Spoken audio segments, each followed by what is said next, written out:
Plusieurs absents pour ce choc au sommet, Plaisance, Diallo et surtout Debert, le capitaine, victime d'une entorse à la cheville cette semaine. Des absences pénalisantes pour ce début de rencontre car en dépit de plusieurs arrêts du gardien troyen Willy Sanson, l'Étac bute contre la grosse défense de Villefranche. Peu de solutions pour les joueurs de Carole Martin malgré un système à 2 pivots instauré à cause du manque d'arrière. Villefranche fait alors le trou en prenant jusqu'à 6 buts d'avance à la 27e minute. Heureusement, juste avant la pause, sous l'impulsion de Mayayo, Garnier ou bien Tétard, l'Étac refait une partie de son retard 12-16.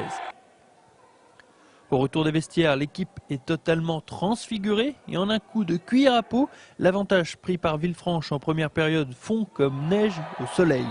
Et à la 42e minute, grâce cette fois-ci à un jeu à 2 pivots plus efficace, l'Étac revient au score 19-19.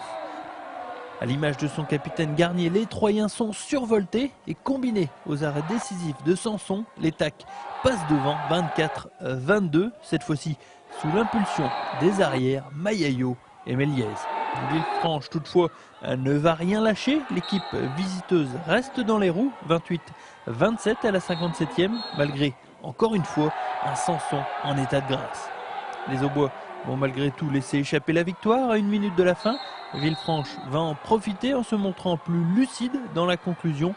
29-30 pour les visiteurs, l'Étac est passé à côté de quelque chose de grand. On arrive à tenir le choc face au, on va dire, au premier virtuel. Et puis plus 3 à 2 minutes de la fin. Et puis 2-3 bêtises qui font que moins 1. Donc c'est plus que de l'amertume, mais bon, voilà, on a travaillé cette semaine. J'espère qu'on va pouvoir récupérer un peu nos joueurs. Je pense qu'au complet, on pourra faire souffler des joueurs qui ont joué, qu'on leur a pas mal tiré dessus. Et puis ce match-là, normalement, il aurait dû être pour nous. Voilà. Avec beaucoup d'absents, l'Étac a su trouver tout de même des solutions au cours de cette rencontre. Ce ne sera toutefois pas suffisant pour grimper sur la plus haute marche du podium en fin de saison.